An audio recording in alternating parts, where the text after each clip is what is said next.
Hey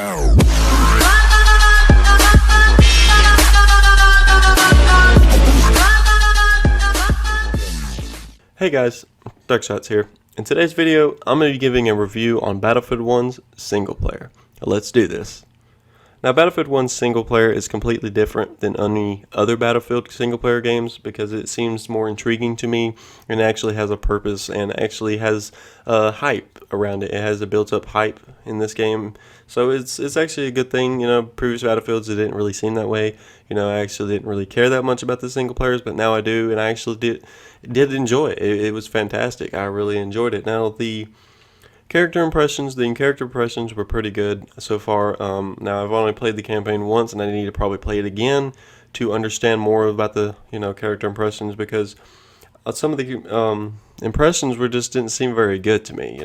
But the first mission through Mud and Blood, the characters were fantastic. The recruit Tanker, which you were playing as, he was really intriguing, and actually started growing into the game, because he sounded like he was a little scared, the way he was acting, his body language and all that kind of stuff. It was pretty cool, and by far my favorite character impressions were definitely the runner, the runner, the guy that you would have with the cowboy hat or whatever he had on.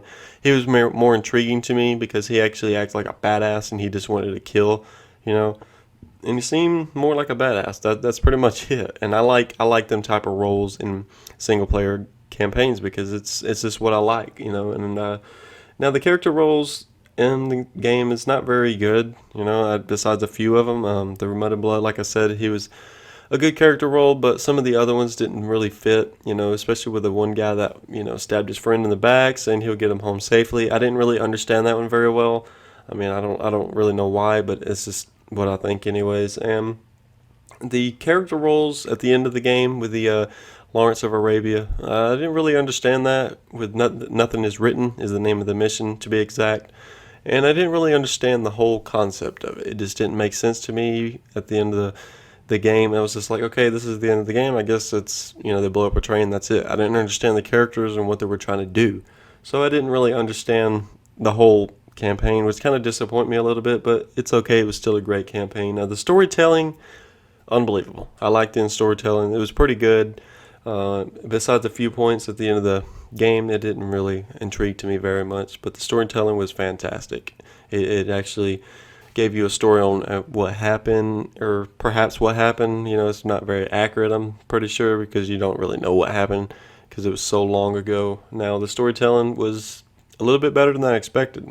A lot better than I expected, because I figured they would, maybe throw in a little bit of trench warfare. I mean, yeah, that's a little good, but I want something more intriguing like they did, but who knows if the storytelling is correct. Now, the mission length of the entire campaign, I kind of thought it was a little too short at the end of the day. The first mission, it took me over an hour to beat, which is great. I like that, but the more and more I played into the second, third, and fourth mission, it just seemed like it just flew by so fast. It only lasted me 25 minutes to 30 minutes, and it just didn't seem like it was very lengthy at all. And the last mission wasn't very lengthy at all either, because it kind of disappointed me, because I like a long last mission, just to know, hey, you're about to get in, the end of the game, so here's your very last long mission. But, it's okay. At the end of the day, it's pretty good that they actually made a first mission that was actually pretty long. I actually enjoyed it a lot. But at the end of the day, it's just a 6-mission game. But just so you guys know, it's a 6-mission game. If you have not tried the single player, just be ready for it. Now, the dynamic feeling for myself with this game is pretty iffy, as far as the single player, because it didn't seem like it was going to be what I thought it was, basically. Not saying it wasn't good. It was pretty good. I actually enjoyed it, but it didn't live up to the hype that I was expecting or anything like that. So it's a little bit disappointing, but it was still a great dynamic feeling for me, but it wasn't that overwhelming feeling that I was expecting. But, it's okay. Hopefully it'll be better in the future. Now, the brutal battling in the single player was fantastic. They nailed it on the spot. It was so brutal experiencing all this stuff. It was amazing. It was just seeing people's body fly in the air. I actually seen at one point, I think it was the second or third mission, a pair of hands, cut off, and they were laying on a tank. Like, it was just body parts. I thought it was just like a glitch or something like that, but it didn't look like it.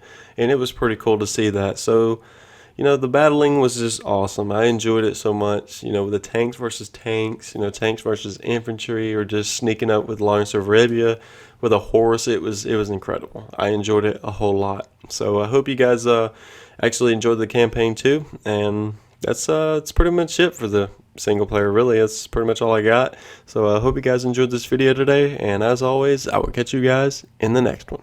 This is Duckshots signing off.